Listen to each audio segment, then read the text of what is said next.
Okay, this is going to be kind of interesting because we've never done this where four people spoke. So I don't know who's going to be the third person to say their name, but I know the first person is I'm Brent Leary. Oh, am I supposed to be the second anymore? I think you're second. All right. I'm Paul. Nicole, you go then. All right. I was third. Somebody like they jumped the gun. I know, exactly. I'm Nicole France. Did you already say it, Ginger? I kind of got confused in that mishmash. All right. So now you say it, Ginger. Go ahead. Hey, I'm Ginger Conlon. As you can see, we did not practice this, but we are the CRM Playaz. It is a special edition CRM Playaz. We're going to tell you why it's special in a few minutes. But what is this? The 12,000th, 15,000 straight? No. I don't know. I'm losing track of how many weeks in a row we've actually done this. I've actually been keeping track. It's 14,231. As long as it's not 1492, because I have a problem with anyway. But it is the CRM Playaz Weekly, and yeah, we've got a lot of interesting things going on. But this is actually a first. This will be like a show of firsts. And the first thing of the show of firsts is this is the first time. Wow, that was a lot of firsts there. This is the first time that we've had the total class of 2021 or 2020. I don't know. 2020. Whatever. 20, one of the two of them gets hired by a vendor. Yeah. The class of 2020 Playa-in-Residence is here with us with Nicole France and Ginger Conlon. Welcome. This is the first time we've had you both. I don't know how this is going to work. We're having you both on with us here. It's going to be too much. And that's before we even get to the special guest this time. No, you both have big mouth, so this will be really good. Wow. All right. Well, that makes you feel right at home here and you get called big mouth and all that. No, this is no one, Paul. I didn't say it didn't. I think those helpful aids are kicking in already, and you haven't even taken them yet. Yeah, the thought of them that's helping. All right, now this is fun. This is going to be a fun show, and it's actually going to be part one of a kind of a home and home series, kind of, sort of. You'll understand what I mean in a couple of minutes when we bust that out. But before we jump into who is going to come in and join us, I always like to do the recap. And this is going to be interesting because usually you do the recap of the happy hour, but there's a problem with that. Yeah, not being there is pretty problem. Well, I can do the recap if you like. Yeah, do the recap. No, it was actually, it's something because this was the first time that you did not make the happy hour. Yep. And that meant that, like, I think Bob Fagel now has passed you in terms of amazing. Not quite. But no, it was actually another good. The happy hours are always good. There's a lot of good conversations. This time around, we were talking about, we had a really great conversation with Bob Stutz, and he kind of, Bob, he's so meek and mild mannered and doesn't like to say a lot. But we took a piece of his conversation on why, what he felt about where we are with CRM today and why it hasn't gone any further than it has. And I played a little clip for those folks, and they went to town. It's like a 30-minute discussion on those thoughts and where it could be and why it isn't. And got to check it out. So next week, why don't you tell them what's special about next week's happy hour? Because at least you could talk to that. Well, we're taking a shot at something. I mean, these happy hours really have been every bit as good as Brent said. They've been amazing, really. Just so much fun. And we decided, why not bring the fun public? The people on the happy hour get all the benefit of it. The rest of the world gets none. So we decided, let's see if we actually do a public happy hour. If other people want to join in from LinkedIn, Facebook, wherever the hell they're viewing it from, and start communicating with happy hour. And I have to figure out I think we can do this with Zoom, but we'll figure it out. But we could actually, if we really like what's going on with somebody and they really want to join live, we'll just bring them in. We can just bring them in, right? Live from LinkedIn to the happy hour. Depends. We'll see how it goes. Nobody may listen, but it's still a happy hour, right? Doesn't matter. We'll still have a good time. I'm not promising anything because I don't know how that's going to work. I have no clue. Really, this is making it up as I go. Believe me. We'll see. But Yeah. we'll try. Sounds good. I was going to say we're experimenting with alternative conferencing platforms now. Is that the next great frontier? No, it is, but let's say a quick hello to Easy Ed. But this is special hour, so Special Ed is his rap name. That's Easy right. Ed. Good to see you, Ed.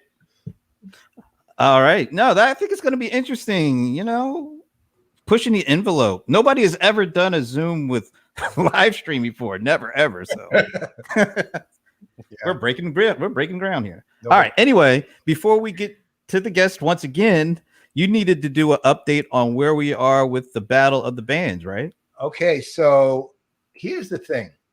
So when we put this out originally, we figured it'll be fun. We'll have a good time. And we were going for a maximum of maybe 15 total bands. But, you know, perfectly honestly, I wasn't really sure we were going to get that. As it works out, we have 10 in the hopper who have agreed to come on. Now, these are all verbal commitments. We got a couple of registrations in, but they take some time. And we've got 3 more in the works. Okay. I'm doing this from memory, unfortunately. I was trying to look it up, but this could be dangerous. I don't know how to use a web browser. So I didn't bother. So this is from memory. So count the numbers as I go along here. Okay. So there's Zoho, Pegasystems, Salesforce, Oracle, Episerver, Pros. I'm leaving out ServiceNow. I do this every time. I get 9 out of. Wait, how you done? You got the 7. You got 7. I thought I had 9. I'm counting 9 here. How did you get the 9 and I only got the 7? One of us is we can compromise and call it 8. That's 8. You know what? Wasn't one did you get the one from NextJ? Was that one of them? Oh, that's right. NextJ. That was the 10th, though. I thought. Or the 9th, depending on.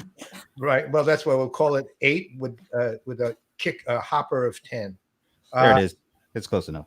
All right. So we have 10. We have 3 considering it. I will say 2 of those 3 are two of the big 4.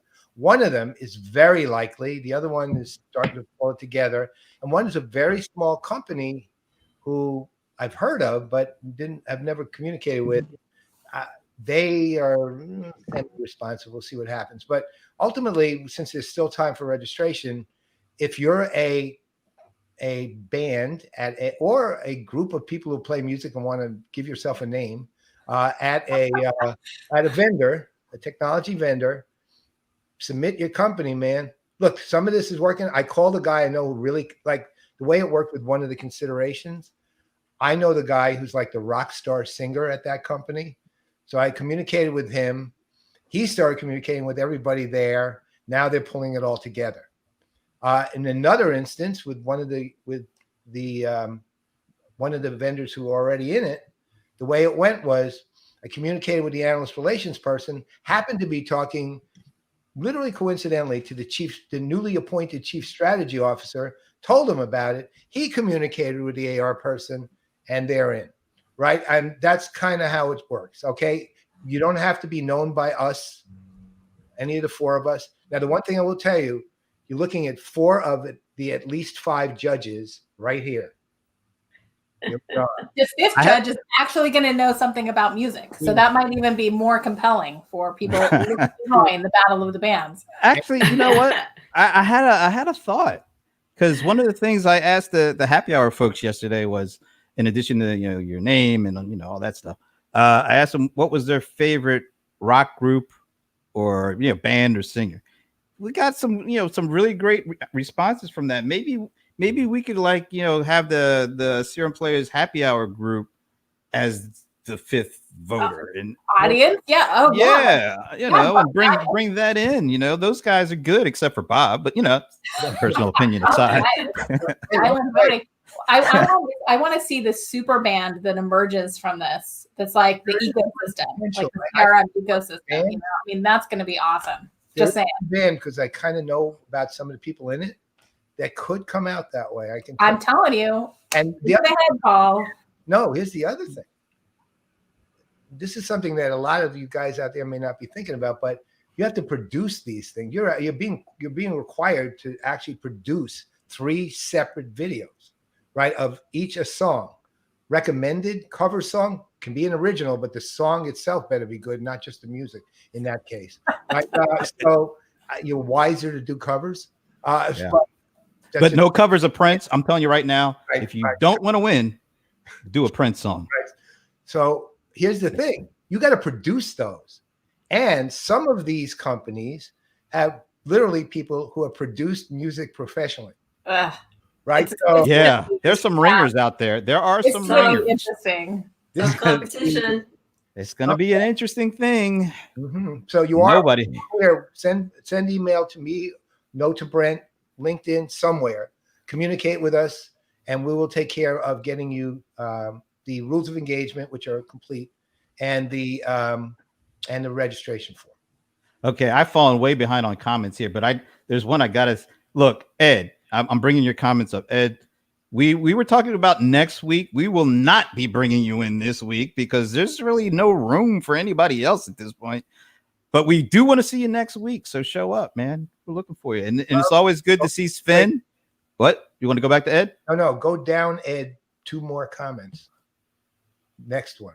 Oh. Let's see. Okay. Tentative. I want that to be public. It's binding. It's binding. Ed, I hope you're ready. I hope you put that out there. Better be ready. All right, that's cool. That's good. It's good to see Sven.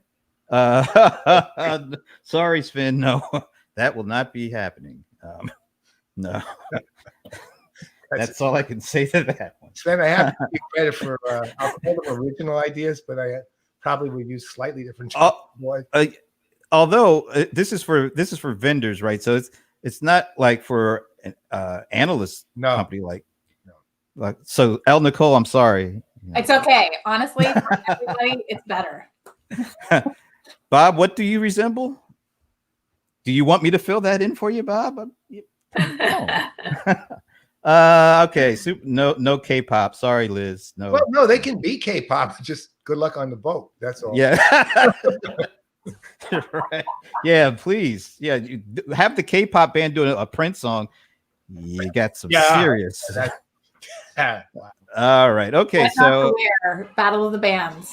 Was that was my oh there. Okay. See, Liz is so far ahead. I can't keep up with her. All right. Okay. So I'm looking in the green room, and I think I do see our guests. It looks like there are guests. So before we bring them on, I wanted to kind of set up what's going on here with today and tomorrow.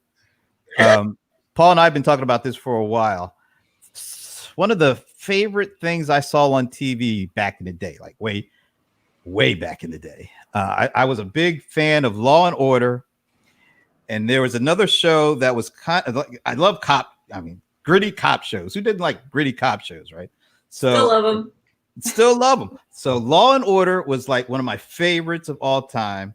And then there's another one that was not as popular, but I loved it. It was called Homicide: Life on the Street. Yeah. And it had some of the best characters, both between the two best characters. And so, and then I don't know if there was some kind of thing on the production side of each of these shows where like there was some crossover, like some people that worked on Law and Order also worked on Homicide: Life on the Street. And they had some of the greatest characters like Lenny Briscoe and Frank Pemberton. And the one was set in New York and one was set in Baltimore. And so the best episodes of these things were when they brought these two shows together. And so like on one night, it'll be like a Wednesday night, Law and Order would start. And it would start in New York, and it would start with, Lenny Briscoe and all those guys. And then all of a sudden, there's like a murder in New York that had some kind of tie to Baltimore. So they had to work with the Homicide: Life on the Street guys. And so the show would start off Law and Order, New York, the first hour. And then it would continue over to the next hour which would be Homicide: Life on the Street. And Lenny Briscoe and the boys would meet up with Munch down in Baltimore. And it was just, I just sat there, it was like great stuff. This is a crossover. It's like, yeah, this is cool. We're bringing them all together. So Paul and I were talking like a month ago, maybe? A month ago, yeah. And we're like, man, wouldn't it be great to do some kind of a crossover with another really cool show with some guys that we really like and we respect? And we thought it would be great to have them come on with us. And then we would go on with them, and they got to play by our rules today. And then we would play by their rules. Well, maybe tomorrow. And so we said, let's do the crossover. And that's my kind of take on it. I know, Paul, you have a little different take. You only on the point of reference for crossovers. Other than that, totally agree. My point of reference for crossovers was DC comic books on the CW. That's Supergirl, Batwoman, Arrow, Flash, Legends of Tomorrow, and I think those are them. Oh, and they brought in Black Lightning later on. Those 6. They once a week, and they did that up to this year, actually up to last year, to 2019. They have the shows, of course, running a sequence in a week. The entire week was a crossover of all 6 shows fighting for multiverses and individual universes, and it was pretty. And the thing is, they were kind of brilliant, actually. They really pulled them off. That's not easy to do. But you see it from the vantage point of each show, but all of them would be on each show every time. It's just made for special viewing, right? Yeah, it is. So, all right, so here we go. So this was the setup, and this is how we want to bring these guys on. So let me grab the full screen here. I was going to say, it's not multiverses in this case, though. No, right? It's duopolies. Oh, God. Yes, there it is. All right, so here we go. 2 great shows together in an unprecedented television event, Law & Order and Homicide, on a case straight from today's headlines. Nerve gas in crowded subways. Everybody was running, Screaming. 2 cities, 2 attacks. it's the same guy! It starts in Law & Order's New York. We violated the defendant's constitutional rights. The story ends on Homicide. You can't stop anything. Law & Order and Homicide together starts Wednesday, 9 Central on NBC. Okay, so it's actually today's Thursday, so it's not quite Wednesday, but we set that up so that we can bring our guests on, and I want to bring them on because this is how we saw them together recently, celebrating I think it was their 200th episode, and Vala posted that picture of them, and it's you don't see Ray in a suit and tie that often, so I thought that was great. So with all that said, let's welcome. Let me get them both in here if I can. Hey. There they are. The DisrupTV boys. Ray Wang, Vala Afshar. Thanks for joining us, man. Green Arrow. Which one of you is Munch? So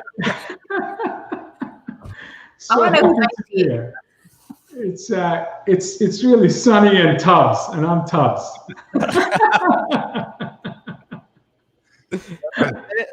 It's good to see you guys, man. Thanks for making this happen. It's great to be here. Ray, you're mute or something.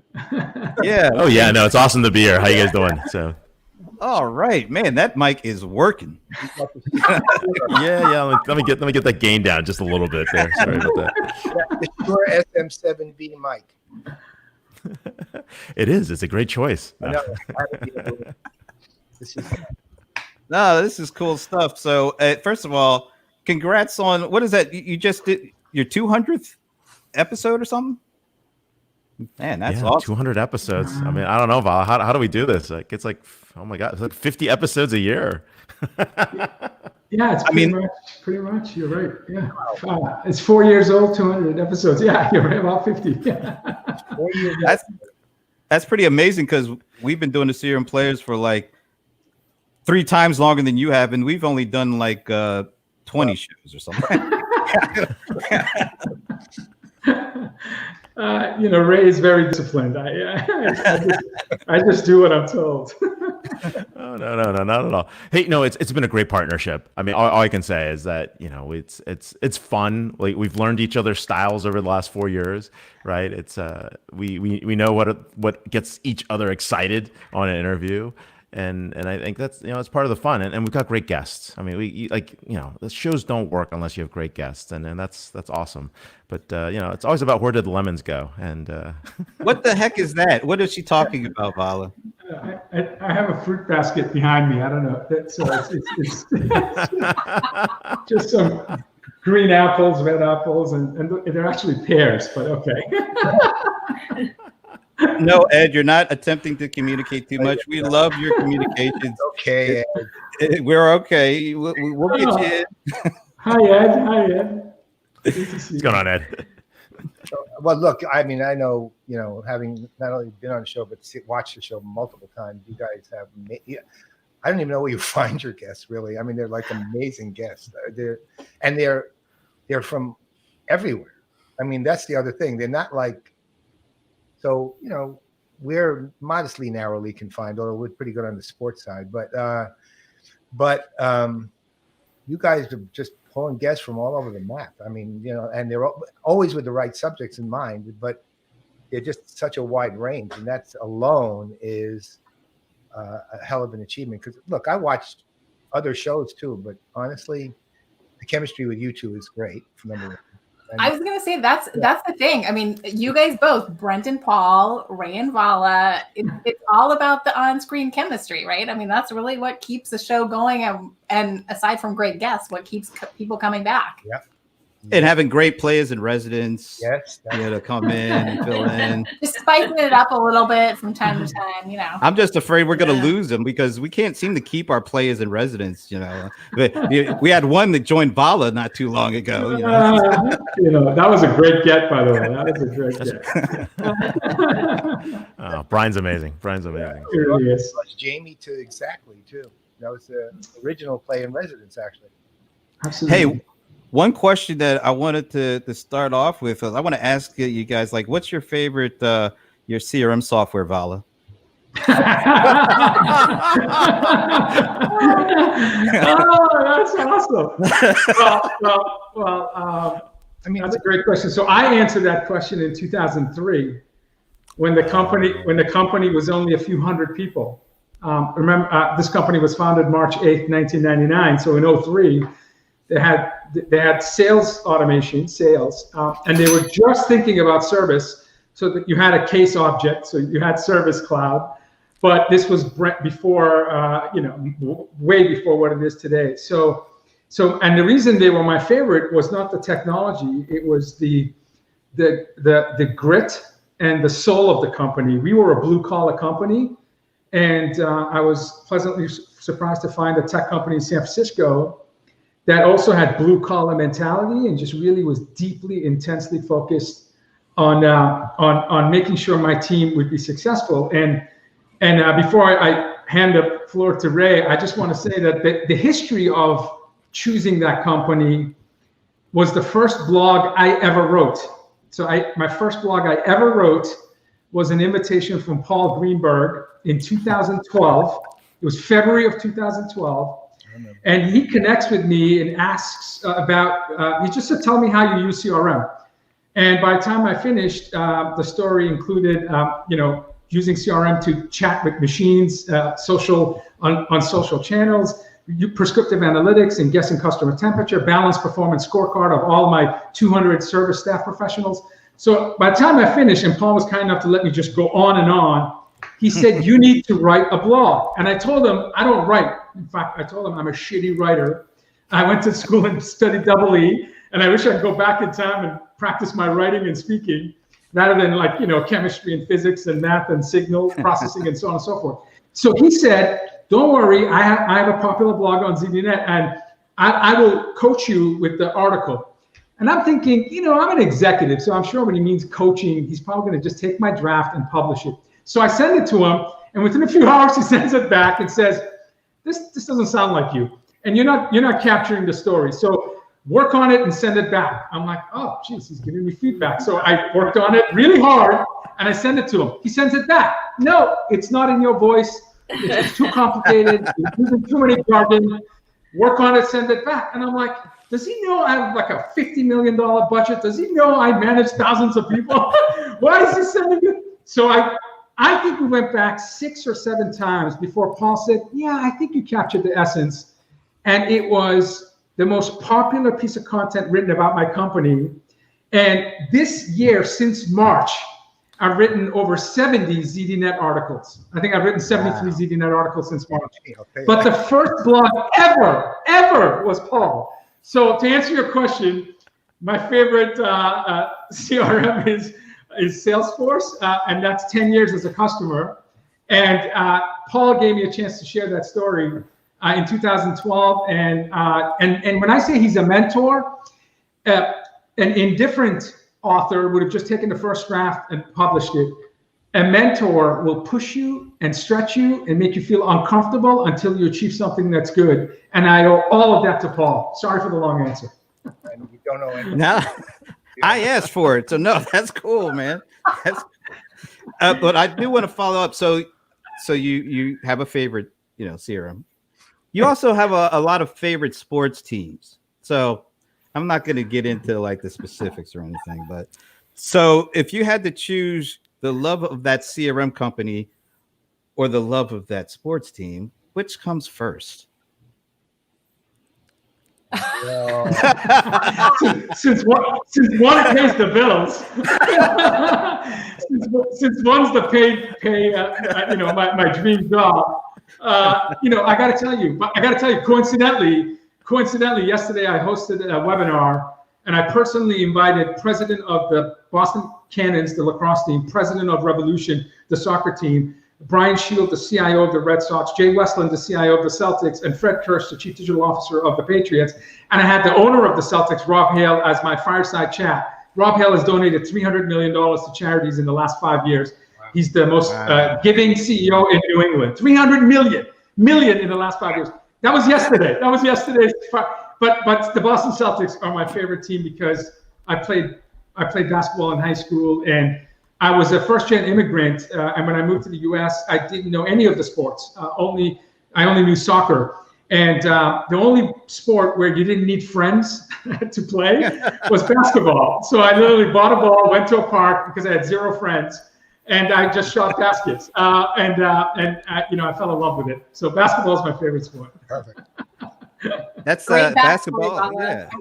No sports questions for you, Ray. Don't worry. That's okay. I'm good. Hey, that was great. Thanks for having us on the show. We'll see you next week. We'll see you tomorrow on a crossover. We'll be all good. We'll be talking about more sports right now. All right. No, this is great. So there's a lot of stuff going on in tech and industry and all sorts of things. I thought maybe it would be cool to get all of these opinions. There's these 5 folks here. There's a lot of opportunities here to talk about certain things. One of the things that has really come up lately is TikTok and Microsoft wanting to buy TikTok. I'm just curious. I know, I don't know, Vala, the vendor thing might prohibit you from saying some things. We hope not, but we understand if it does. I'm just going to throw it out there. Whoever wants, we'll go with Ray. Do you think this is going to be a good, if let's say Microsoft does buy TikTok, is that a good combination? Do you think that will be a game changer of sorts in the industry? So here's the thing, right? Of all the tech giants and the digital giants that are out there, Microsoft is the only one that can actually make that purchase. The rest have antitrust issues, right? Facebook can't pick them up, right? That's part of the challenge. We have an issue with Google picking up or Amazon picking up if they wanted to. So they're antitrust concerns. Microsoft isn't in that B2C market. Now, some people think it's about ad tech, and it's not about ad tech.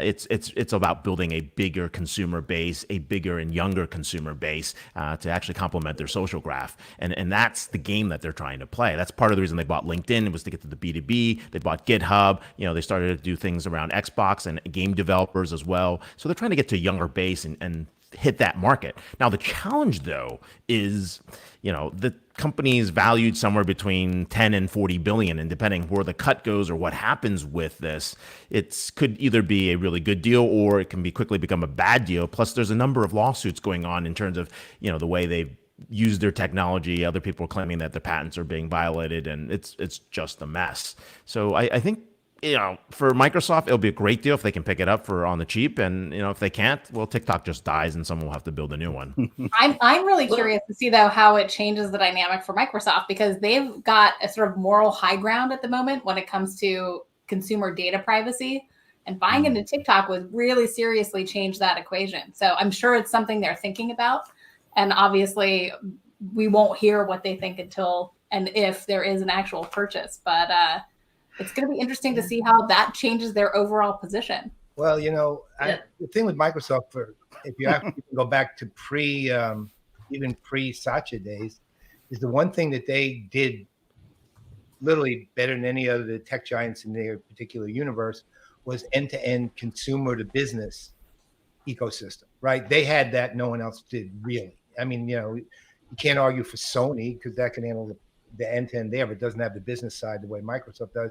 Certainly Apple doesn't either, not on the business side, right? Apple has some penetration in some areas, but nothing like Microsoft's. And they've always had, at least, they've always had sort of, it's a funny view, because on the one hand, they understand it, but on the second hand, they don't really know it from the standpoint of that end-to-end, meaning, yeah, we know we can do that, but they don't actually they've never really had a fully coordinated effort to extend the ecosystem as a whole. It's just been piece that they would drop in and then it wouldn't pull and tie.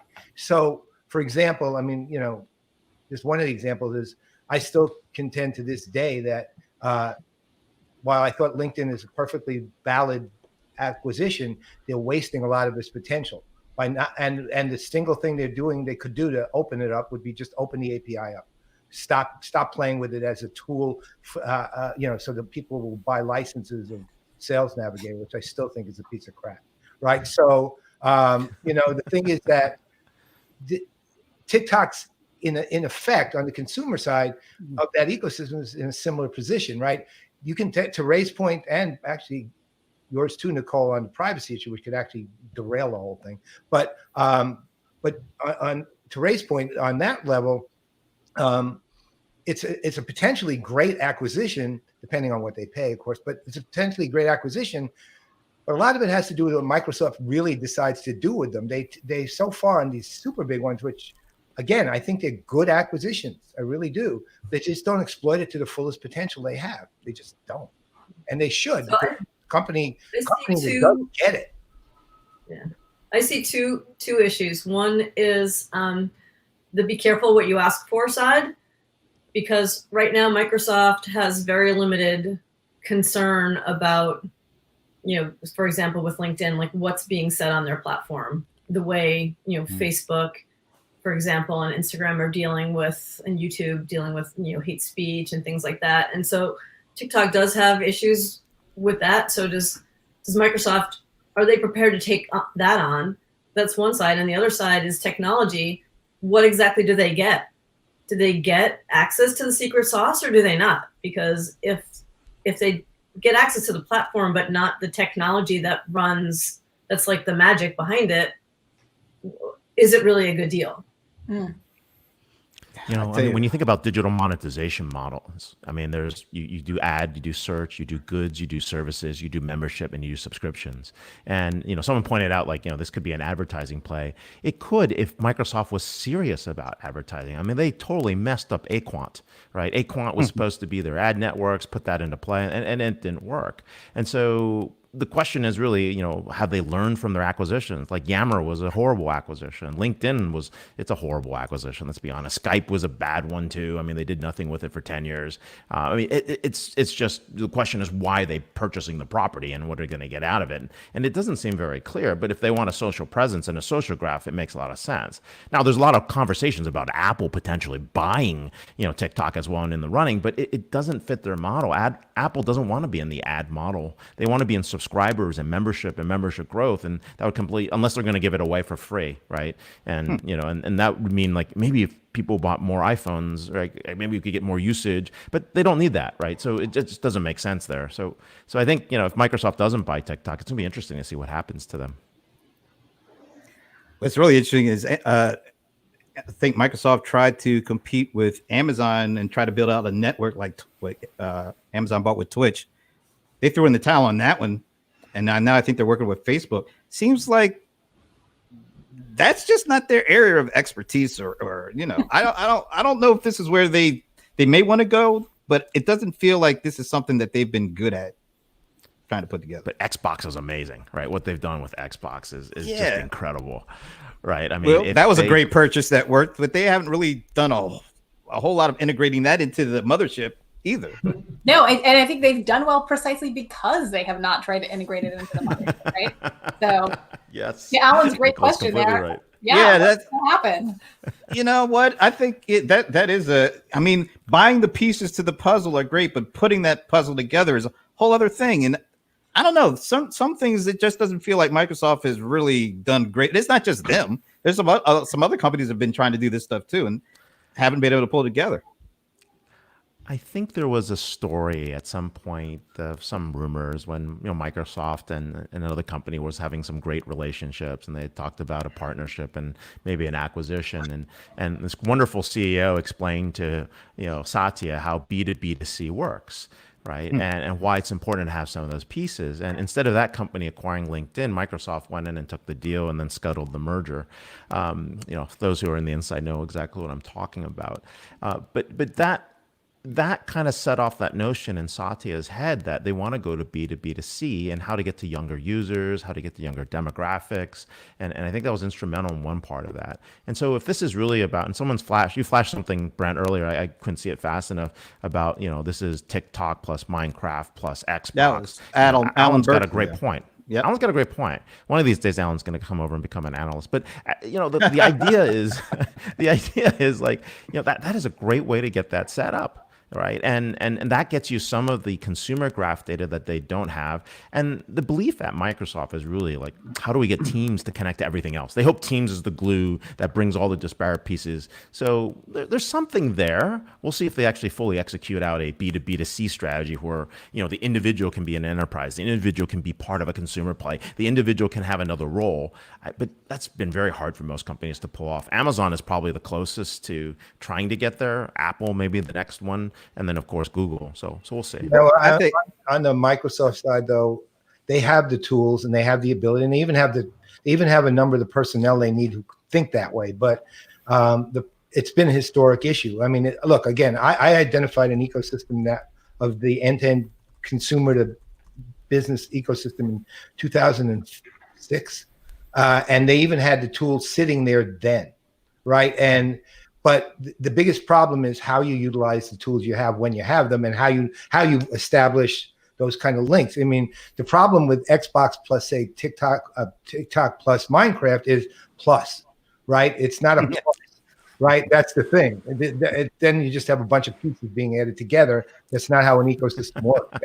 And the reality is with the Microsoft, I would say one of the, I don't know, this is completely made up number, but 2 or 3 companies on the planet that could actually pull that off, right? And I don't think they've ever really exploited their opportunity to the nth that could be exploited. Years ago, I was on it was very weirdly, but I was on the steering committee for Surface when it was first being released as a hardware device, right? And I was on the advisory board, and they picked me out of a hat, basically, I think. But anyway, I remember we had this discussion, and this is indicative of what I'm saying here. We had this discussion about the launch date at the only advisory board meeting we ever had at the headquarters. And they were going to, I remember they were going to launch it. I forget what year exactly that was now, but it's like 2007 maybe. But still, it was a piece of hardware on a Vista operating system, right? So first of all, Vista. Right. Yes, exactly. Right. It was super cool to look at. I'll tell you that. But so we're announcing the launch date, and they say it's going to be like June 7th. And I'm sitting there with the guy who runs the consumer division of Microsoft, and I said to him, "Well, wait, you can't do that." He goes, "Why?" He said, "That's the date that Microsoft Dynamics is launching its actual major release, and you're going to completely destroy the release." And he goes, "I swear to God," he goes, "I didn't know that." Right. One end just has no idea what the other end is even doing. But Paul, that I think is indicative of the bigger problem here. All the pieces are great, But the problem is just putting them together at a high level doesn't buy you anything. You have to really deeply understand what the connections are between those things that really matter for customers, and not just like generic blob groups of customers, but actual customers with identifiable priorities and needs and desires. And that's when you get to the interesting stuff. And it is incredibly difficult to do that on a very large scale. It's impossible to manage. And so I don't know how you overcome that challenge in a company that's big enough to actually have all the pieces. Because unless you're sort of, to some degree, doing this from the ground up, when you're actually doing it from a needs-driven, priority-driven kind of basis, I don't know how you get to those connections that are actually meaningful across the whole portfolio. I mean, ultimately, I don't think you do. I actually think you decide what you're going to be able to do, and then you do that, right? To me, there's no way that anyone can actually accomplish the end-to-end ecosystem at that level and be successful. It's just too big a job. So you make decisions of, we'll do this, we won't do this, we'll do this, we won't do this. But you don't, if this is something that some other division's doing at the same time, you don't like deliberately, or not deliberately, actually not deliberately, one way or the other, you know enough to not effectively sabotage the effort of the other one accidentally, right? So that's just a representative example. I'm very bullish on Microsoft. I actually really like what they're doing now. Oh, yeah. And I find Satya's vision is really very appealing to me. And he does have an ecosystem platform vision. But accomplishing the full end-to-end range is impossible, actually. I just don't.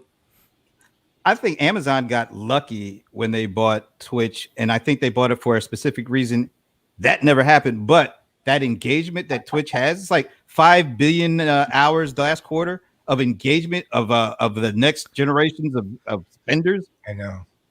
I think they have the opportunity to figure it out, but their first whack at it, that was a complete miss. But it's still there, and I think they'll figure it out. I think there's like some CEO that used to run a CRM company that's over there running enterprise, so maybe he'll figure it out. But we're looking at Twitch, right? We're thinking about what would happen if we did CCE in a virtual event.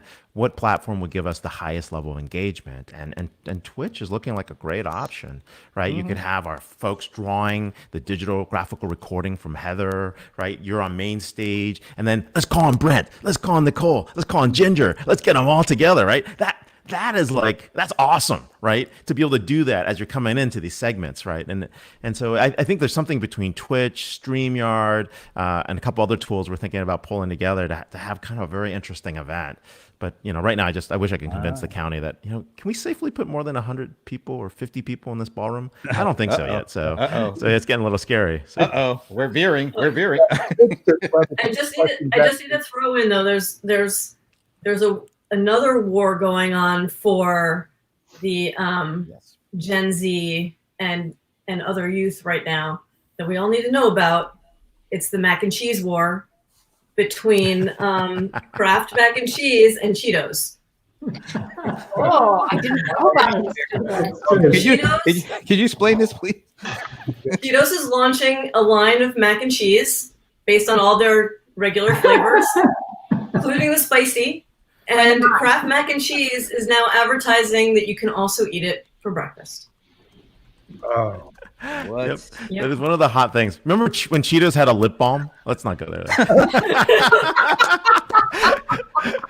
I actually researched this for the book I'm writing. Like, there's a Cheetos lip balm. Talk about brand extension failures. I mean, like, do you really want to? I don't know. Vala, what do you think about the Cheetos lip balm? Can you comment on that one? These are two big topics. Well, going back to TikTok has been the most downloaded app every month this year, every month except April. Zoom was number one. TikTok was number two. A third of humanity is 18 years or younger. Last year, for the first time spent on messaging apps exceeded social networks for the first time ever. And I view TikTok like a video version of a messaging app. And there's about a half a dozen of them that have billion monthly active users. So it doesn't surprise me there's interest in TikTok. I think that social platforms that take advantage of video and do it in short segments are going to have success for a long time. You be working. I'm actually asking the question. I don't know. is QB working on mobile devices? You know, QUIBI. That is it working? I think it's working, but I don't think they're keeping the subscriptions. I think it sounds like that thing is kind of dying fast. At least the numbers that they were expecting, they're nowhere close to getting for their subscriptions. I know they're getting quality content in terms of like famous people, high, well produced, all that. Yeah. I think they've been promoting Fugitive with Jack Bauer. I still call him Jack Bauer. But the thing about it is, though, I think the pandemic really actually kind of hurt them because who wants to watch on a mobile device when you're at home and you got all these big screens around you? I'd rather, I'm watching all stuff on the biggest screen I can find as opposed to, sitting there holding a camera, a phone and looking at that stuff. You're absolutely right. Yeah. They designed it specifically for people being on the go and having a small screen in their hand. And guess what? We have a small screen in our hands while we're watching the big screen. That's an awful lot of ha-ha, Liz. I mean, isn't that a little bit extreme? It's literally this. I mean,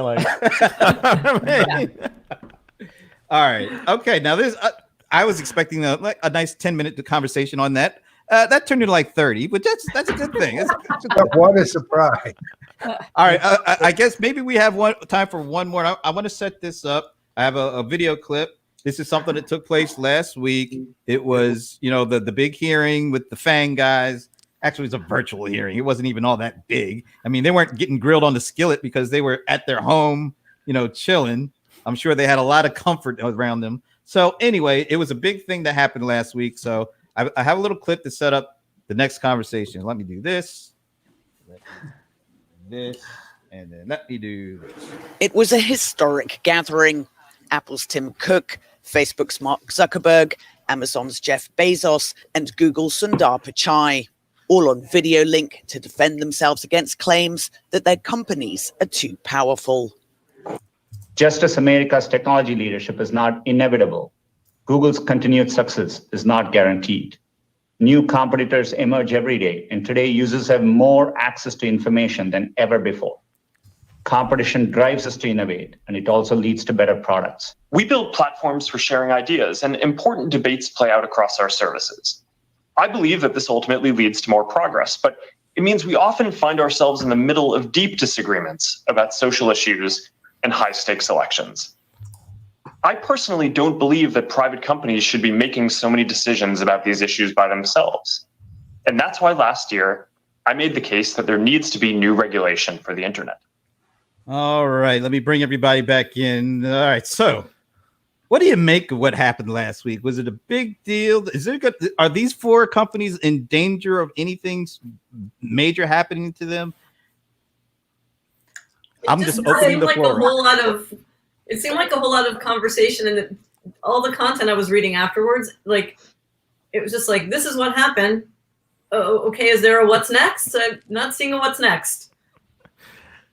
I don't think there's going to be any significant change until there's a different sort of mindset around antitrust enforcement, which frankly we haven't seen for quite a long time in this country. But I know, Ray, this is kind of part and parcel of what you're writing in your book, right? No, I agree with Ginger and Nicole. So here's the challenge. There's a little bit of fuss, it's like chest pumping, we're gonna go after these like big bad digital giants, and then they did Jack. I mean, that's really what happened, right? The Republicans could jump in and say, you are censorship conservatives, right? And the Democrats could be like, you guys are too big, we're gonna have to do something about you. And while you're at it, give us some money to go build housing and have some other social initiatives, right? I mean, like they were just there to kind of like go, hey, what's going on, right? No one cared, right? I mean, every one of those senators got massive contributions from, every one of those tech giants, right? But it is an issue, right? We are talking, this is what we call the dawn of duopolies, right? There's a rush to build digital giants, right? And that's where we are because countries are competing with each other. The U.S. is basically competing with China. Like, there's a version of every internet. It's like the Silicon Valley, right? Like where there's like Chinese version of Twitter, Chinese version of, Alibaba's Amazon, Chinese version of, and so that's what's going on, right? People are going after this. And no one's really been paying attention. If they've been paying attention, they just, haven't really thought through it. So we're going to enter another era in about 5 years where the digital giants have pretty much wiped out everything, and we're in the age of duopolies. And at that point, people are really going to care, right? Because industries are gone and industries are collapsed into value chains, and there's maybe like 50 to 100 companies that are running everything, and it's even more weighted. Like the NASDAQ is really like 40 companies or something that have the entire weighting. It'd be like 70%, and we'll get out of that at some point, because then they're going to get lazy. They're not going to innovate. People are going to talk about antitrust. We're going to take it seriously. People are going to worry about where your data goes and what regulation has to pop up. And then we'll get out of the duopolies, and a lot of things that are critical infrastructure are going to become public goods. They'll become utilities, and we'll get into more of a monopoly utility model for them. And then at that point, we can flatten everything up, and then people can compete again. Just like, telephone networks. Like, it's a monopoly, it's a utility. Like, do you compete on power? No one competes on power. Like, my power is better than your power. Like, it's just power, right? So we're going to get to that point, but it's going to take about 15 to 20 years. Well, that's the thing. Then, that's quick. So when you think about how quick governments work, and I just popped up this thing about this. Bring this up again.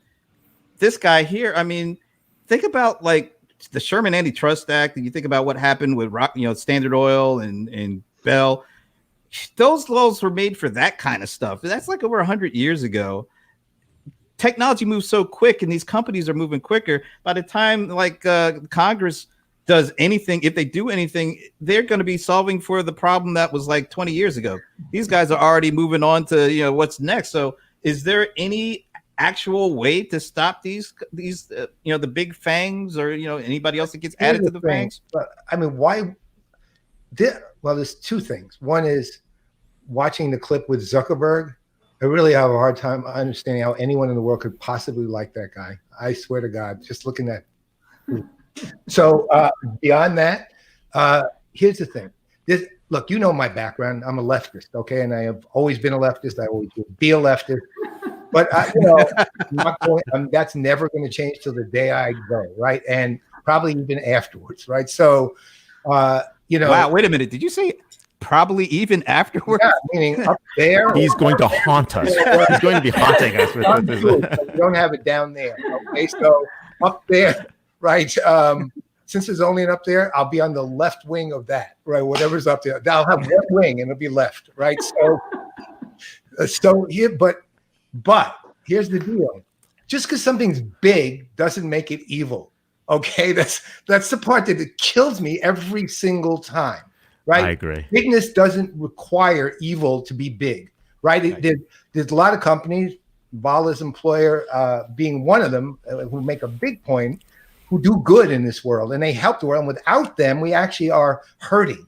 Okay. Now, there are big companies that do evil things, right? That are bad, that are vicious. A lot of that has to do with the leadership, not the company. The company is an entity. It's not a person, right? And it consists of people making strategic policy decisions. Yeah, I'm sure he does.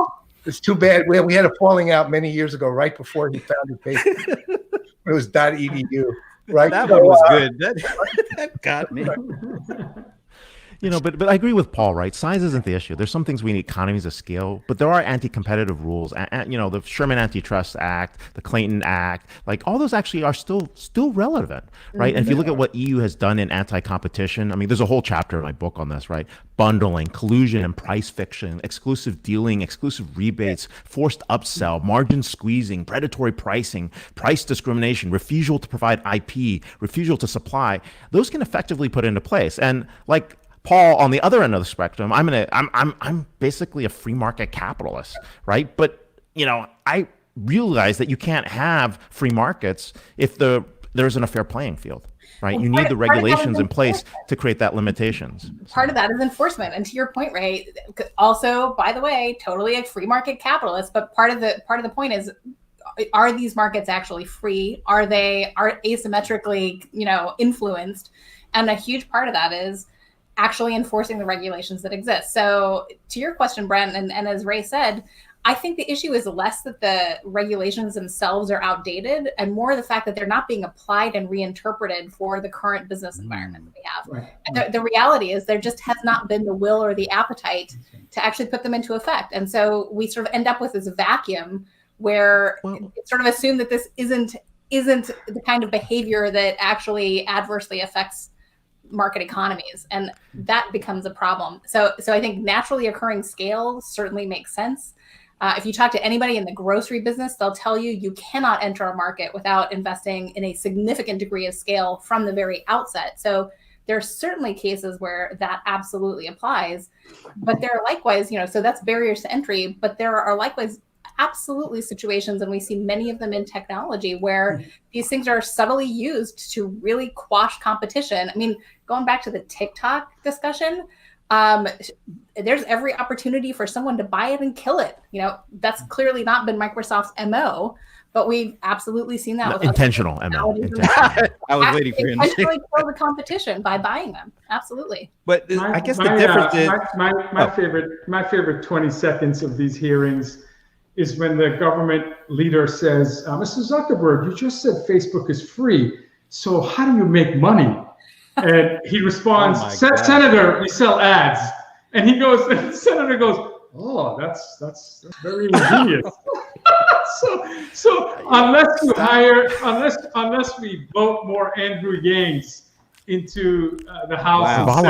Vala Afshar for Congress. No. You heard it here. Reform our education. We need to up our game in terms of understanding technology in government. Wow. Afshar for Congress tomorrow.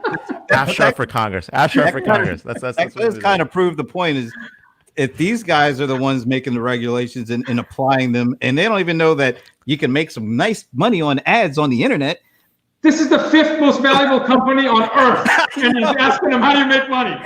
Market cap Facebook is 5. That's not a good look for us, folks. Not a good look. The other thing is look, I clearly I'm worried about what happens, right? There's a chapter in the book that talks about how to fight the regulation, but you also don't want to stifle innovation, right? And so, I have to give the EU a lot of credit for guidelines. Like they have a guideline in Article 102, which basically says, look, you have to figure out, is there really a market abuse of power? Right. And if you have the market abuse of power, that helps. Right. And you got to understand where it is, because if you go too far, right, there's really no incentive. And sometimes I tell my European friends, there's no incentive for me to build a startup in Europe. Right. You're just going to quash it and shut it down because you don't want me to get too big. Right. But for me to really succeed on a global stage and compete with China, I have to. Right? You have to get to that scale. So the question is, what do you want? Right? Are you okay with consolidation, or you're not okay with consolidation? Do you worry about other countries creating consolidation? And what are you going to do about it?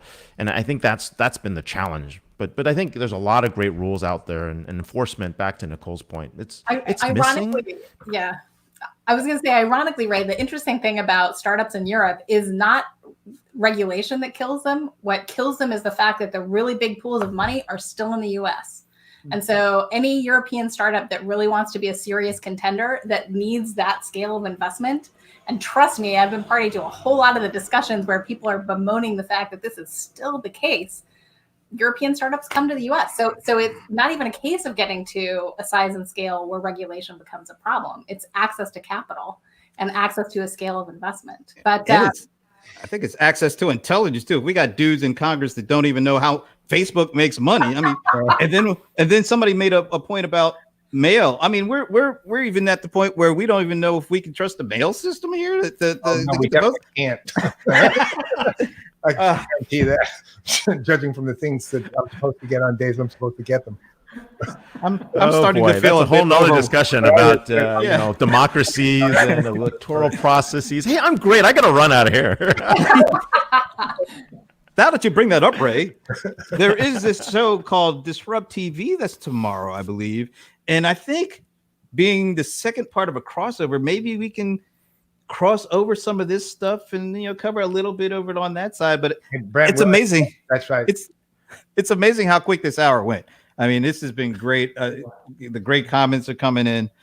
This has been more than I thought from this side, but we still got another part to go tomorrow on DisrupTV. But let's first thank the residents, the Playa-in-Residence, for making this extra special. Ginger Conlon and Nicole. You know, Nicole, I was actually going to be mean to you two and say, you know, you have you're on here as a Playa-in-Residence, but you work with Ray at Constellation. You're going to have to choose who do you like best. But you know, I'm not gonna do that to you today.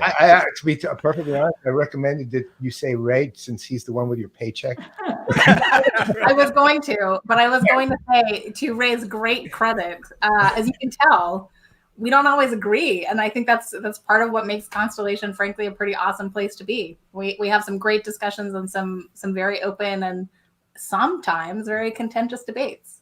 Sometimes even when we violently agree, which makes it fun. That's violently. Wow. No, hey, Ed, I just want to say, Ed, no, we enjoyed your comments. We just had trouble putting all the comments up today. There was a lot of them coming in. So we appreciate it, and we appreciate everybody checking it out. We're gonna have to wrap this up because, you know, everybody's got some things to go, and we don't want to say, we got to leave something to talk about tomorrow too on their show. So we're going to see you Friday. We're going to see you Friday. So yeah, that's like tomorrow, man. You Friday and tomorrow are the same thing. What day is it? It's all a blur. It's all a blur. You know, somebody said today is Blur's Day. I had never heard that before. Now I know what it means. Okay. All right. Well, we're gonna cut it out. We'll leave you for now. We'll pick it up tomorrow on their show. And yeah, thanks for checking it out. We'll see you later. Bye. You guys are the best. You're the best. Thank you so much. Thank you.